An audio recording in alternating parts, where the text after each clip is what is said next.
Hello, everybody. This is Scott. It's Sunday, December 16th, 2018, and I had a few thoughts I wanted to share with all of you about the death of meteorologist Jessica Starr, who took her own life recently. She was a meteorologist at Fox 2 in Detroit, Michigan, and I was just thinking about, although I didn't know her personally, I guess I'm still trying to understand, as I'm sure many other people are, what drove her to do something like this. I know that she was having some complications from a LASIK eye surgery, and I know from what I've heard, that's not a procedure that is completely flawless and perfect. I have a late uncle who was an optician, and he never recommended it.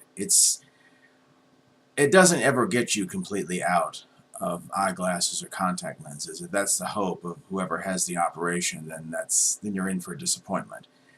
And there have been complications involved with some of the patients who decide to have this procedure. It sounds like Jessica definitely had some complications from it. But somehow I just get the feeling that's not the only thing that drove her to do something like this.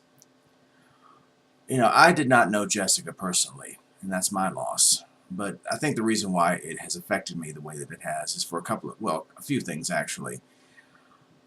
I have always had a passion for weather. In fact, several years ago, I went back to school as a non-traditional student to get a bachelor's degree in meteorology.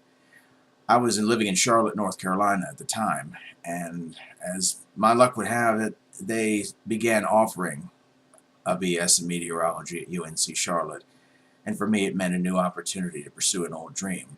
Well, I was determined, and 4 years of going to school part-time and working full-time, I was able to actually get this degree, and I was very proud of that accomplishment, even though I never used the degree itself.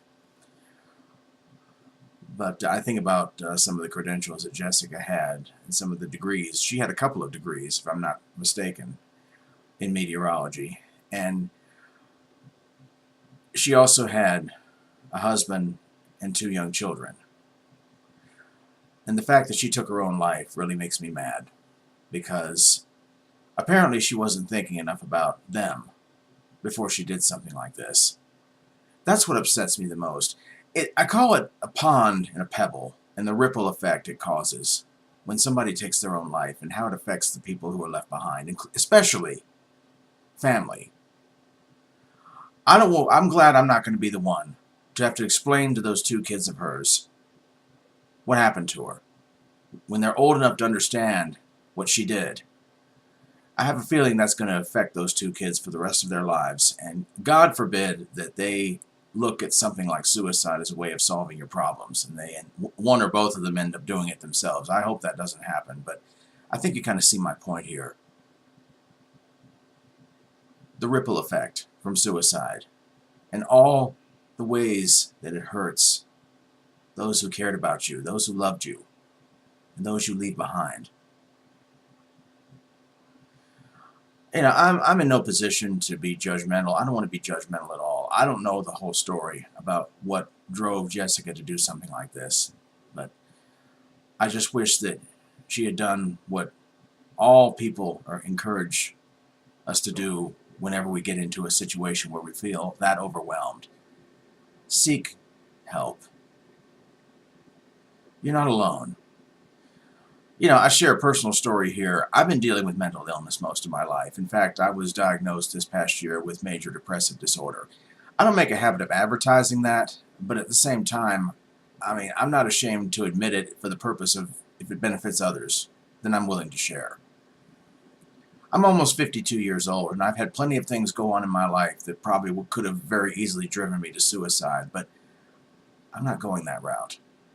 I never will, no matter how bad things get. I go to counseling, I take medication, I do what I can to take care of myself. I don't always do the best job, but at least I'm still here.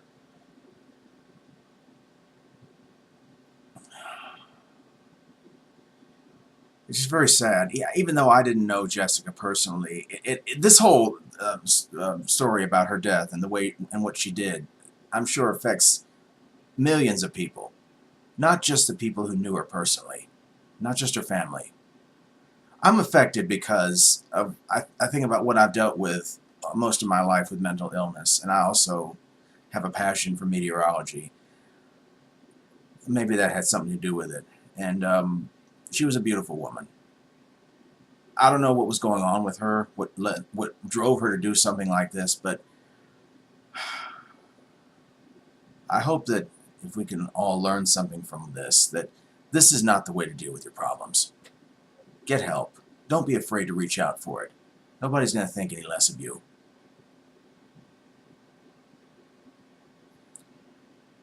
Just, I just have a feeling that in the coming months and years, the people who loved Jessica the most and who were closest to her are probably going to feel just as much anger as they do grief right now because of what she did. And all the people that she's hurt because of that, because of her action.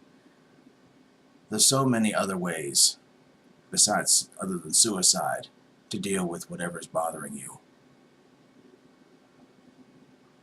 Get help.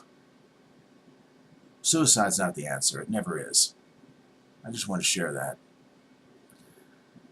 I'm Scott. Good night.